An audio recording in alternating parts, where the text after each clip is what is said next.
Halo teman-teman Tribuners, selamat sore. Sekarang di Makassar menunjukkan pukul 4 lewat 40 lebih, hampir 50. Sekarang saya bersama sahabat saya, namanya Raffi, atau akrab disapa Rafespa. Jadi Raffi ini adalah identitas Vespa di Makassar itu Raffi. Fi, coba dong ceritain gimana sih ceritanya kok Raffi suka sama Vespa? Vespa itu sebenarnya gini, karena dulu dari zaman dulu ya, kalau itu udah dari SMP itu pertama kali main Vespa, pertama kali kenal Vespa dan langsung suka sama Vespa gitu. Tapi pada waktu itu saya istilahnya minta dibelikan sama bapak ibuku, waktu itu nggak punya uang gitu. Akhirnya saya minta dibelikan sama kakekku almarhum.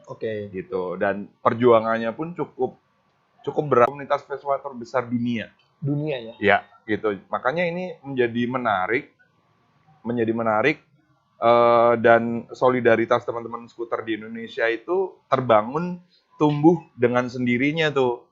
Bahkan komunitas Vespa itu mungkin satu-satunya komunitas yang betul-betul beregenerasi. Karena kayak misalnya 7 tahun yang lalu saya nongkrong dengan Bapak A, hari ini saya bisa nongkrong dengan anaknya, yang kita sama-sama ketemu di Vespa gitu. Ya kan itu sering terjadi seperti itu gitu. Makanya menurutku ini menjadi sebuah kekuatan yang besar. Cuman pada waktu dulu saya main Vespa itu saya ada stereotip orang-orang yang kayak saya kalau sentimental reason saya itu kayak kita dipandang sebelah mata pada waktu itu gitu. Makanya akhirnya saya ini sangat friendly, sangat homey lah ya. Homey sekali. Kayak berasa lagi di rumah. Nah, ini teman-teman Tribuners juga melihat Raffi ini kan gayanya sangat anak Vespa. Tapi jangan salah, karena sebenarnya harga Vespanya Raffi ini pasti banyak teman-teman Tribuners yang tidak menyangka harganya. Bahkan Raffi punya selain harga, Vespanya Raffi ini juga bukan cuma mahal, tapi juga menemukannya itu ada ceritanya, Vi ya. Betul. Ya, mungkin nanti kita akan bahas lagi. Vi, sekarang saya mau tanya. Vespa pertamanya Raffi apa? Vespa pertama dulu waktu SMP itu Super. Waktu beli pertama itu Super gitu. Tapi pas udah dibawa pulang, ternyata bukan Super, ternyata Bajaj Super. Bajaj ternyata gitu. Jadi kayak saya first impression-nya bukan dimodifikasi, tapi kayak apa ya? Ketipu sih sebenarnya. Jadi first impression-nya karena waktu itu beli Vespa karena ketidaktahuan, jadi akhirnya beli aja, ternyata barangnya tidak sesuai. Nah, itulah juga salah satu trigger kenapa akhirnya saya bikin konten, gitu loh. Jadi betul. Sorry sebenarnya. Untuk teman-teman Tribuners, jadi Raffi ini juga punya vlog. Namanya Rafespa Skuvlog ya? Rafespa Skuvlog. Dan subscribernya cukup banyak, mungkin bisa dilihat di YouTube. Banyak sebenarnya cerita-cerita terutama tentang Vespa. Jadi Raffi ini ya bisa dikatakan sudah menjelajahi Indonesia. Betul. Bahkan Vespanya Raffi yang paling langka itu didapat di Papua ya? Di Papua, di Merauke tepatnya. Di Merauke, ujungnya Indonesia. Itu semua bisa dilihat di YouTube-nya Raffi. Terus juga ada Raffi dapat Vespa di dalam gudang. Betul. Wah, itu kebetulan sama saya. Itu sama sekali kita nggak setting sama sekali betul, gitu loh, ya kan? Ya, jadi memang kita harus mengakui kalau sebenarnya Vespa itu bukan hanya sekedar kendaraan aja. Tapi memang di dalamnya itu ada cerita. Betul. Terus ada nilai historis yang memang tidak bisa digantikan dengan kendaraan-kendaraan yang lainnya. Makanya sebenarnya untuk orang yang melihat Vespa sebagai kendaraan, itu mungkin hanya melihat Vespa dari luarnya aja. Betul. Tapi belum melihat sampai ke lapisan-lapisan terdalamnya lagi. Kalau Raffi ini sebenarnya sudah masuk ke fase lanjutan. Fase lanjutan. Karena gitu ya, benar. Pertama masalah harga Vespanya itu ya mungkin untuk orang awam cukup tidak masuk akal. Tapi kalau mereka mendengar sejarahnya, bahkan cerita awalnya Vespa itu masuk ke Indonesia, mungkin mereka baru bisa mengerti kenapa harganya bisa mahal. Betul. Tapi itu belum kita bahas dulu. Iya. Kita mau bahas dulu. Nggak sabar ini mau bahas yang itu gitu. Nanti. Karena ini masih banyak. Kita sekarang mau bahas tentang usahanya Raffi. Oke, siap. Barbershop. Ya. Kenapa barbershop, Vi? Kenapa barbershop? Oke, Iya. jadi gini, saya itu orang yang memutuskan untuk skuter adalah passion saya gitu. Cuman saya tidak mau cari duit di situ, ngerti nggak? Iya. Maksudnya yang kayak jualan Vespa, jualan spare part gitu, saya nggak mau gitu. Ya mungkin itu salah satu pembeda saya dengan orang-orang yang lain gitu, anak-anak Vespa yang lain mungkin ketika misalnya dia di scene itu mereka akan berjualan misalnya di Vespa ya jualannya spare part Vespa misalnya segala macam gitu. Tapi kalau saya nggak, karena saking sayangnya saya sama Vespa, saya nggak bisa tuh jualan Vespa tuh gitu. Iya. Sayang aja gitu kan. Nah makanya akhirnya saya bikin bisnis yang Vespa ini sebagai icon saja gitu loh. Jadi kenapa akhirnya bikin barbershop, kenapa akhirnya bikin coffee space itu karena saya pengen koleksi Vespa saya ini juga banyak yang menikmati. Ya. Jadi kan kayaknya terlalu egois banget kalau saya punya Vespa yang menarik, cuman saya hanya simpen di rumah saja gitu loh. Makanya akhirnya di gudang saja gitu kan. Makanya akhirnya saya bikin sebuah space, sebuah tempat yang sekiranya orang-orang bisa menikmati Vespa koleksi saya juga gitu. Misalnya orang cukur, orang cukur bisa ada juga tendensi mereka untuk lihat-lihat Vespanya segala macam kan gitu-gitu kan. Terus ada juga customer yang bahkan tidak tahu namanya SS Barbershop, tapi mereka menandai bahwa itu loh barbershop yang ada Vespanya gitu. Nah itu kan menarik. Ini gitu. Jadi tentang branding gitu. Lagi. Betul. Tentang branding. Ntar kita bahas. Oke terus. Oke, nah kayak gitu. Jadi kenapa akhirnya saya bikin barbershop juga ya karena barbershop ini menurutku bisnis yang sangat menarik ya, bisa ditinggal juga gitu. Artinya dulu kenapa akhirnya saya bisnis sendiri karena saya juga tidak mau touringku terbatasi dengan jam kerja, ngerti nggak? Iya. Kayak gitu, maksudnya kayak kalau kita kerja kan pasti kan akan ada hari kerja, akan ada jam kerja. Jadi ketika saya mudik ketemu dengan bapak ibuku di Jawa misalnya, itu saya harus segera pulang karena dibatasi sama jam kerja dan sebagainya lah gitu. Makanya akhirnya bikin bisnis sendiri dan akhirnya yang ketemu barbershop gitu. Awalnya barbershop dan di barbershop itu pun saya baru menyadari gitu loh bahwa ternyata potensi yang membantu saya membangun barbershop itu anak Vespa semua Ji pada waktu itu. Gitu loh. Jadi kayak saya sadar akhirnya oh ternyata potensi di scene skuter ini sangat besar gitu loh. Makanya perlu kesadaran untuk menjahit potensi-potensi itu gitu. Perlu kesadaran untuk mengkolaborasikan potensi-potensi itu menjadi sesuatu yang besar gitu. Kayak gitu. Jadi ya sih salah satu alasannya adalah supaya teman-teman itu bisa menikmati koleksi saya di SS Barbershop maupun di SS Coffee Space gitu. Dan sebenarnya yang saya sasar juga bukan cuma anak Vespa. Justru bukan anak Vespa tapi semua gitu loh. Semua karena semua anak muda deh gitu. Anak muda yang anak muda usia muda itu menurutku investasi terbesar untuk menjadi apapun gitu. Setuju.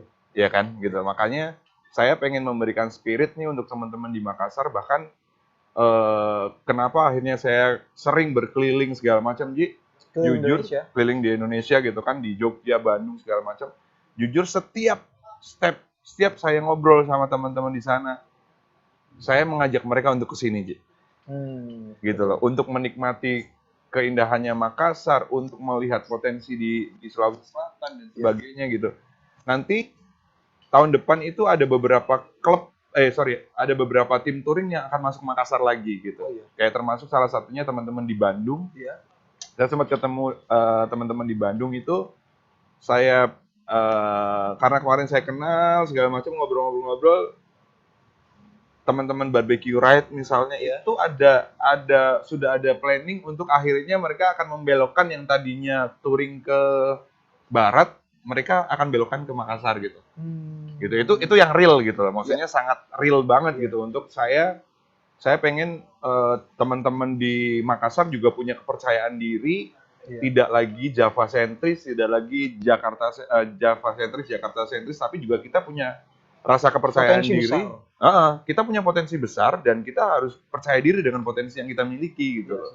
Kayak gitu. Kira-kira seperti itu, Pak.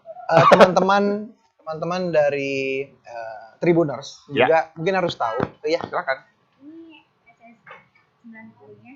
Oke, terima kasih. Ini S90. Terima kasih. Terima kasih, Mbak. Gangguin aja sih kamu. Silakan, Pak. Ini SS90 ini apa sih maksudnya? SS90.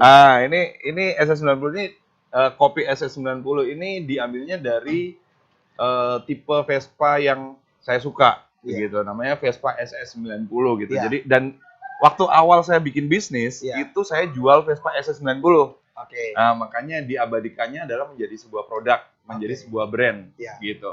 Jadi apa yang saya korbankan harapannya adalah menjadi abadi, jadi sebuah produk, jadi sebuah brand kayak gitu-gitulah, kira-kira seperti itu. Ini ada request dari beberapa teman penonton. Karena tadi kita sudah mention kalau misalnya Raffi punya beberapa Vespa langka. Harga Vespa SS90 ini berapa sih yang punyanya Raffi? 15 juta kok. Ambilin nggak nih? Nggak, jadi dulu saya beli itu di 2012. Iya. Dulu ya, cerita dulu ya. 2012 itu saya beli seharga segitu. Dulu 15 juta beli. 15 juta. Gitu. Tahun 2012. 2012. Bahkan dulu mungkin karena belum banyak orang yang tahu gitu ya. Cuman harga pasarannya pada waktu itu mungkin 30 gitu-gitu lah mungkin lah ya. Vespa kayak gitu-gitu. Cuman karena saya suka, saya beli, waktu itu juga udah mahal sebenarnya gitu loh. Maksudnya untuk angka-angka Vespa yang lain ya 5 juta gitu-gitulah. Cuman saya beli dengan harga karena segitu. Karena uniknya dan akhirnya orang-orang kan nggak tahu gitu. Saya pakai Vespa buluk kayak misalnya ini gitu. Kalau tadi aja Tanti ini Vespanya kotor banget sih gitu. Ya kan gitu kan. Tapi newbie tapi teman-teman nggak tahu gitu loh. Kayak saya pakai Vespa SS saya, orang-orang nggak tahu bahwa ini yang saya pakai ini adalah menurutku sebuah karya. Vespa itu menurutku sebuah karya ya. Dan Vespa SS90 itu karya dari Piaggio, Vespa dengan desain tercantik di dunia. Salah satu Vespa SS90 dengan SS90 sama GS itu tercantik di dunia. Gitu loh, makanya, bahkan sampai hari ini. Bahkan kalau SS90 itu sudah menjadi world collector item. World collector item gitu. Makanya saya punya dan nanti slide-nya mungkin tolong dibantu. Nanti kan? Akan ditampilkan yang Vespa SS biru. Nah, namanya Zafran ya. Zarka. Ada namanya. Cuman untuk nandain aja sih sebenarnya. Saking banyaknya Vespa-nya tuh. Nggak bercanda. Tadi Raffi tuh sebenarnya belum menjawab pertanyaan. Apa tuh? Harganya berapa sekarang? Gelap sih lah harganya. Aduh, berat sih kalau saya harus jawab gitu. Cuman kalau Vespa saya sih nggak ada yang nawar gitu, nggak ada yang nawar. Jadi gini aja, karena memang Raffi orangnya humble dan tidak mau sebenarnya dia menyebutkan harganya. Tapi saya pernah ada yang tawarin juga Vespa yang jenisnya sama kayak Raffi, cuma sudah restorasi. Raffi punya original. Harga itu pasti lebih mahal yang original. Yang restorasi saya pernah ditawari seharga 300 juta. Punya Raffi pasti lebih mahal lagi. Mungkin ya lebih mahal lagi kalau ada yang berani nawar. Tapi yang ditawari ke saya itu restorasi itu harganya sekitar 300 juta. Dibandingkan dengan Vespa biasanya itu kan harganya ya 10 juta. Betul. Juta. Tapi untuk teman-teman yang memang mau tahu, mungkin bisa dilihat jenis Vespanya itu SS90. Dan itu Vespanya dibuat di mana sih waktu itu? Itali. Tahun itu? Di Itali. Jadi Vespa ini kenapa akhirnya jadi langka gitu kan? Karena memang diproduksinya ini limited series. Jadi diproduksi hanya 5.309 unit lah kira-kira di seluruh dunia. Gitu. Dan diproduksinya itu dari tahun 65 sampai 71. Jadi dalam range waktu sekitar 6 tahun itu jumlah produksinya itu 5.300 sekian unit gitu. Sehingga memang populasinya kan sangat sedikit. Bahkan di Indonesia mungkin hanya puluhan gitu lah kalau kita kumpulin semua gitu. Kayak gitulah dan dari segi desain itu sangat slim, terus unik karena dia ada toolkitnya di tengah gitu kan, terus dia dia sebenarnya dulu itu buat race gitu, Vespa balap itu. Iya. Karena desainnya itu misalnya dari stangnya itu agak nekuk gini, Iya. terus slim, Iya. supaya aerodinamis gitu. Iya. Kayak gitu. Makanya dia Kira-kira punya sayap kan dia lebih lebih kecil. kan? Nah, sebelum kita lanjut ke Vespa selanjutnya, ada cerita unik dari SS90 ini. Ya. Karena kan surat-suratnya kan lengkap kan? Lengkap. Historisnya gimana sih? Oke, ini menarik nih. Ya. Ini menarik karena saya harus bercerita soal ini gitu ya. Iya. Jadi SS itu saya dapat 2012. Iya. Waktu saya dapat itu cuma STNK, maksudnya suratnya. Iya. Suratnya itu cuma STNK dan setahun kemudian pemiliknya baru menemukan BPKB-nya. Iya. Dan saya tebus lagi BPKB-nya, pas setahun kemudian pas saya buka BPKB-nya itu ternyata motor saya ini plat merah. Iya. Di situ tuh ada capnya kendaraan dinas, terus nomornya plat merah di bagian depan itu masih ada tuh plat merah. Terus yang sangat menarik adalah waktu saya baca alamat pemilik ya, nama pemiliknya bla bla bla bla, alamatnya itu kantor Gubernur Sulawesi Selatan, nomor sekian Jalan Ahmad Yani. Gitu, itu alamat pemiliknya gitu. Jadi ternyata dari Vespa itu kita bisa tahu, bisa tahu sejarah dari Vespa ini ya. Iya. Bahwa dulu ternyata SS itu digunakan untuk kendaraan dinas kantor gubernur. Iya kan gitu loh, maksudnya kantor gubernur dulu di kepala bidang semua, maksudnya pokoknya pejabat-pejabat di gubernuran itu dapat inventory ceritanya itu berupa Vespa SS90 loh. Itu kan menarik banget gitu. Padahal makanya, di tahun itu pun sudah langka di tahun itu. Karena Langka. kan limited edition. Limited edition gitu loh. Ya kan? Sedangkan gubernur dulu juga ternyata dapat aset itu diberikannya untuk gubernur ya, maksudnya untuk operasionalnya gubernur. Untuk operasionalnya gubernur dan kepala bidangnya. Kepala dinas mungkin. Kepala dinas Kepala mungkin dinas, ya. iya. Kepala dinasnya mungkin gitu ya. Iya. Karena ya di level itu gitu loh. Iya, Itu iya, kan iya. menarik gitu. Maksudnya dari Kemana semua tuh ya barangnya ya? Nah, itu dia. Karena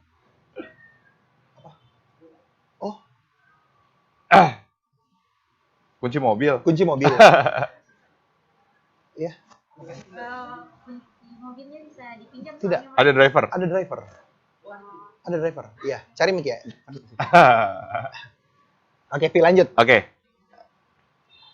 Sekarang kita mau tanya Vespa yang kedua. Ya.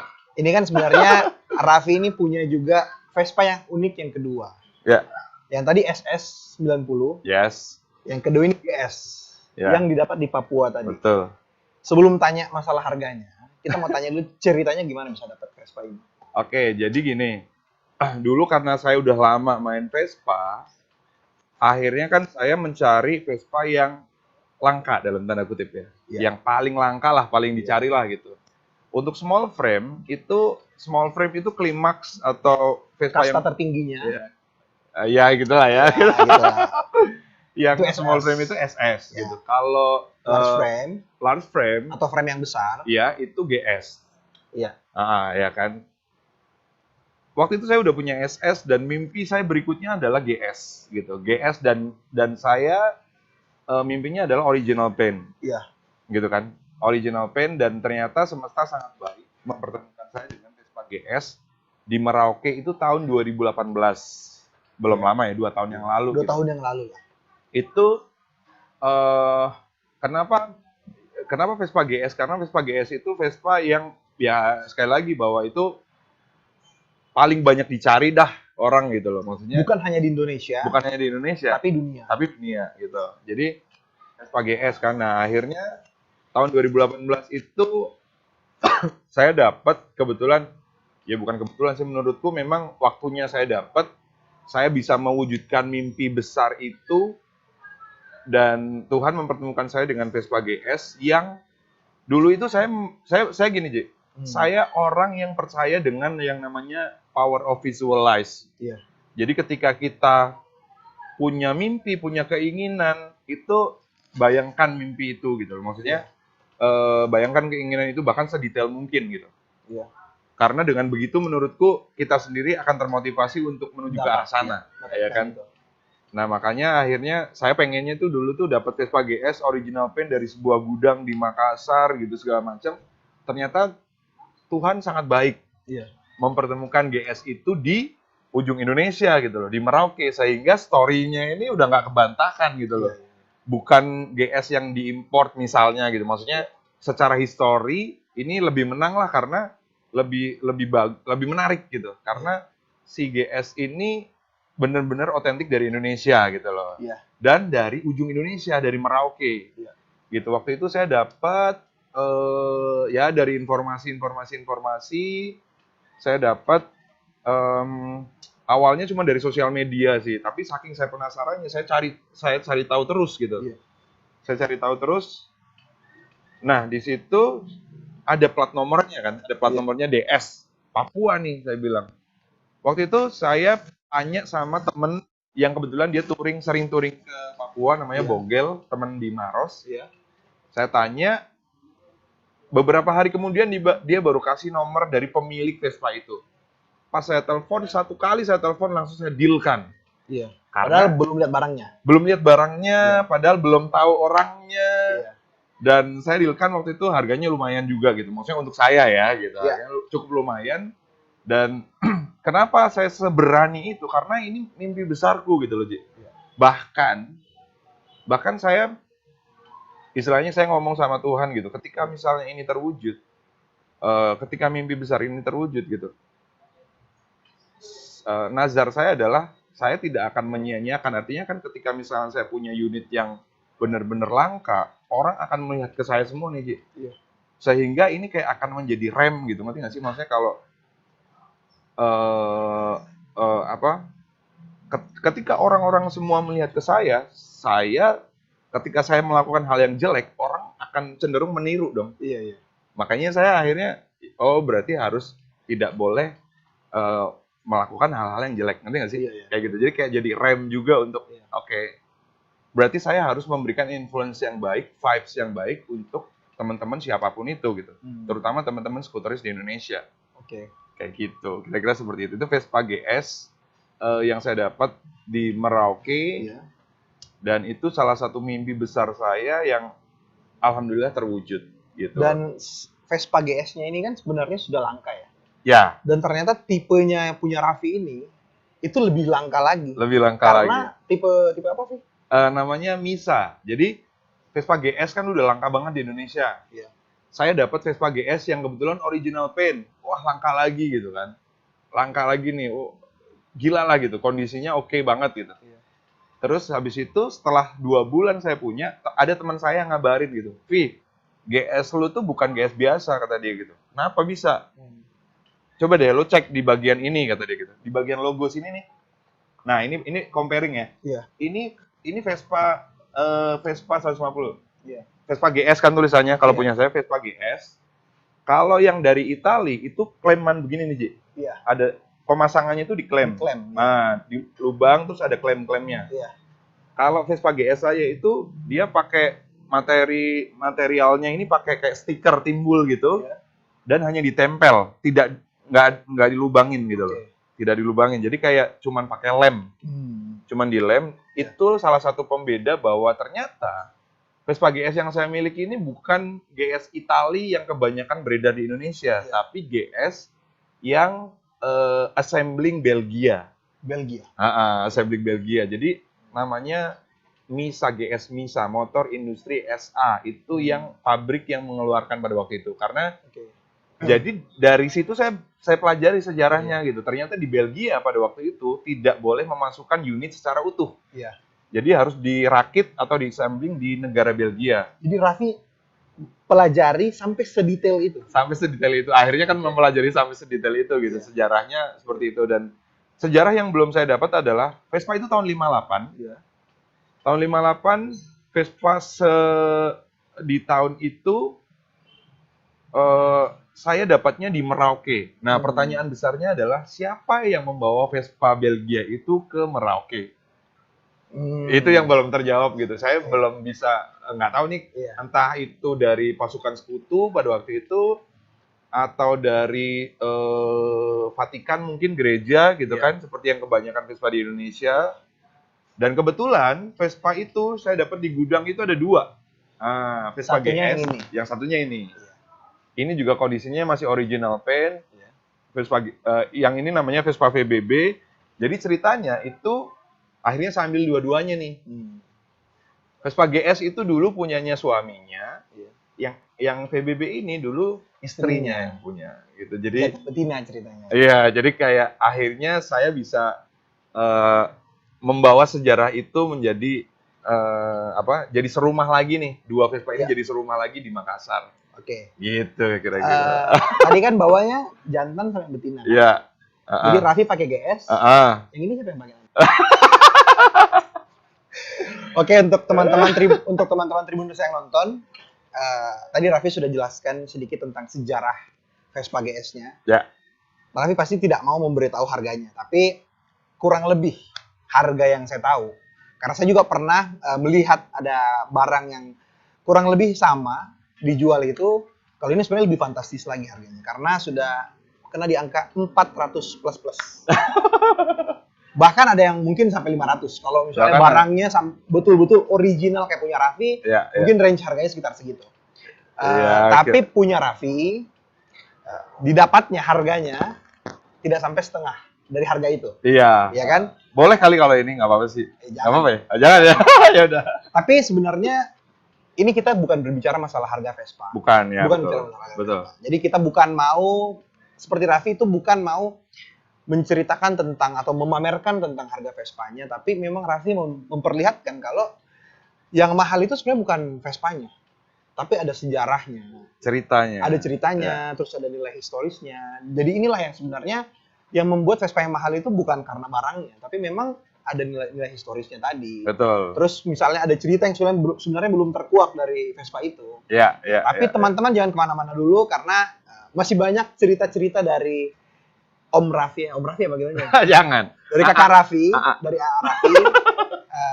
Jadi jangan kemana-mana, kita break dulu sejenak.